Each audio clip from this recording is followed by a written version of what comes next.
నాగర్ కర్నూలు జిల్లా కుమ్మర గ్రామంలో జరిగిన 2 నెలల చిన్నారి మృతి ఘటనలో బాధితులకు న్యాయం జరగలేదని ధర్మ సమాజ్ పార్టీ అధ్యక్షుడు BC SC ST JAC chairman doctor Visharadan Maharaj అన్నారు.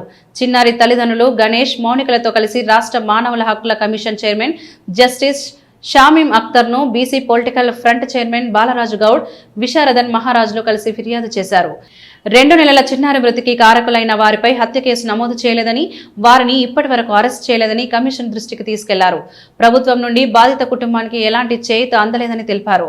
నాగర్ కర్నూలు జిల్లా పోలీసులు న్యాయం చేయడం లేదని, రాష్ట్రం డీజీపీని కలిశామని, కానీ ఆయన నుండి కూడా ఎలాంటి న్యాయం జరగలేదన్నారు. రాష్ట్ర మానవ హక్కుల కమిషన్ దృష్టికి తీసుకెళ్లామని తెలిపారు. కమిషన్ నుండైనా బాధిత కుటుంబానికి న్యాయం జరుగుతుందని ఆయన ఆశాభావం వ్యక్తం చేశారు. ఈ ఫిర్యాదును స్వీకరించిన కమిషన్ చిన్నారి హత్య ఘటనపై తీసుకున్న చర్యలపై నివేదిక సమర్పించాలని రాష్ట్ర డీజీపీకి ఆదేశాలు జారీ చేసింది.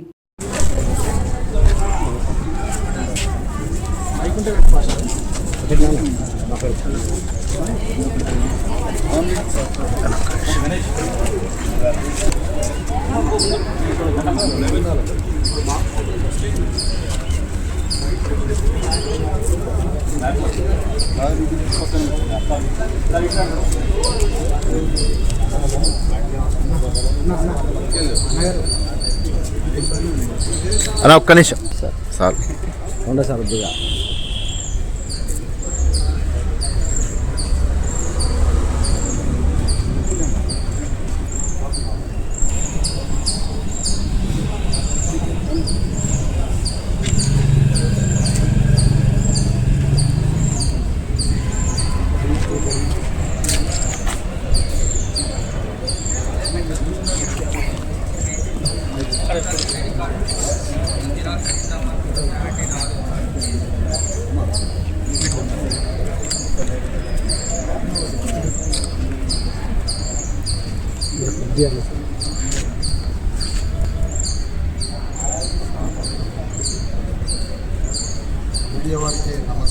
గ్రామ బాధితులకు మానవ హక్కుల కమిషన్ అయిన జస్టిస్ షమీం అఖ్తర్ గారిని కలిసి ఏ విధంగా అన్యాయానికి గురి అయినరో బాధితులు మరియు ధర్మ Samaj party BC SC ST minority chairman అయిన విశారదన్ మహారాజ్ గారు, మేము BC political front chairman Balaraju Goud గారు, వైస్ చైర్మన్ దుర్గయ్య గౌడ్ గారు మరియు రాఘవేంద్ర ముదిరాజ్ మరియు ఎలికంటి విజయ్ కుమార్ గౌడ్, బైరు శేఖర్, నాగేష్ అన్న, మేమందరం కలిసి కూడా వాళ్లకు జరిగిన అన్యాయాన్ని, పోలీసుల వైఫల్యాన్ని అంతా కూడా వివరించినాము.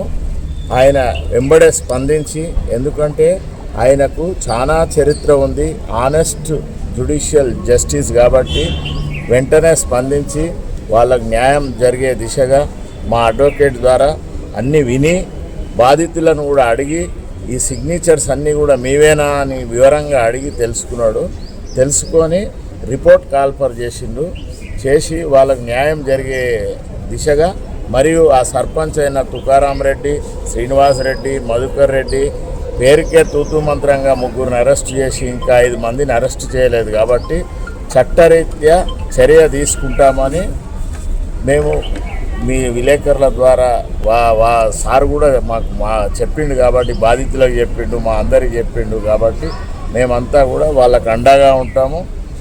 బడుగు బలహీన వర్గాలు మా ఎస్సీ సోదరిమణులు కాబట్టి మేము వాళ్ళకు సపోర్ట్గా ఉంటామని మీ ద్వారా తెలియజేస్తున్నాము. తెలంగాణ సమాజం జిల్లా కొమెర బాధితులైనటువంటి ఈ బాధితుల్ని నాగర్ కర్నూలులో ఎలాంటి పోలీసుల ద్వారా ఏ విధమైనటువంటి ప్రయోజనం లేకపోవడం కారణంగా, నాగర్ కర్నూలు జిల్లా పోలీసుల నిర్లక్ష్య వైఖరి కారణంగా, ఈ రోజు వరకు నిందితుల్ని అరెస్టు చేయలేకపోవడానికి కారణంగా నాగర్ కర్నూలు జిల్లా బాధితుల్ని డీజీపీ గారి దగ్గర తీసుకురావడం జరిగింది. హైదరాబాద్ డీజీపీ గారికి 5 రోజుల క్రితం అన్ని విషయాలు వారి దృష్టికి తీసుకుపోయినా డీజీపీ గారి నుంచి కూడా ఎలాంటి ప్రయోజనం లేకుండా పోయింది. నిందితుల్ని అరెస్ట్ చేయలేదు, మర్డర్ కేసు నమోదు చేయలేదు, ఎస్సీ ఎస్టీ అట్రాసిటీ కేసు ఏ వంకలు చూపిస్తున్నారు. మరొక మహిళ ఎస్సీ అని చెప్పినా కూడా ఎస్సీ ఎస్టీ అట్రాసిటీ యాక్ట్ ఆచరణాత్మకంగా ఇంప్లిమెంటేషన్లో లేదు. మహిళ అబ్యూజింగ్ కింద సెక్షన్ పెట్టలేదు. మొత్తంగా కేసును నీరుగార్చి నిందితుల్ని రక్షించే పనిలో పోలీస్ వ్యవస్థ ఉందని బలంగా మాకు కళ్ళకు కట్టినట్టుగా క్లియర్గా కనిపిస్తా ఉంది. ఈ క్రమంలో మాకున్న 3 కమిషన్స్, ఒకటి మహిళా కమిషన్ దగ్గరికి నిన్న పోవడం జరిగింది. ఈరోజు హ్యూమన్ రైట్స్ కమిషన్ దగ్గరికి వచ్చాము. కేవలం ఆ జస్టిస్ గారి మీద ఉన్నటువంటి అత్యంత గౌరవంగా వారి పట్ల ఉన్న సంపూర్ణ విశ్వాసంతో కమిషన్ దగ్గరికి వచ్చి చెప్పడం మా బాధ్యత కాబట్టి హ్యూమన్ రైట్స్ కమిషన్ దగ్గరికి వచ్చి మరి చింతల శ్రీకాంత్ అడ్వకేట్ హైకోర్టు గారిని తీసుకొని వచ్చి మరి మొత్తం విషయాలను ప్రజెంట్ చేయడం జరిగింది. అయ్యా, మా వాళ్ళని బాధితులకి ఇంతవరకు పోలీసులు ఎలాంటి ఉపయోగం లేకుండా కేసులు బుక్ చేయలేదు. నిందితుల మీద ఉల్టా బాధితుల మీద కేసు పెట్టారు. అది విత్డ్రా చేసి నిందితుల్ని అరెస్ట్ చేసి రిమాండ్ చేసి సెక్షన్స్ అన్ని పకడ్బందీగా అమలు చేసి వాళ్ళకి ప్రభుత్వం నుంచి కూడా చేయూత వచ్చే విధంగా హ్యూమన్ రైట్స్ కమిషన్ ప్రవేశం జరగాలి. వారు హ్యూమన్ రైట్స్ కమిషన్ రికమెండేషన్స్తో తొందరగా మా పని కావాలని మిలాడ్ని మేము అందరం కోరాము. అడ్వకేట్ గారు మరింత విపులంగా కొన్ని విషయాలు చెప్పారు. వారు కూడా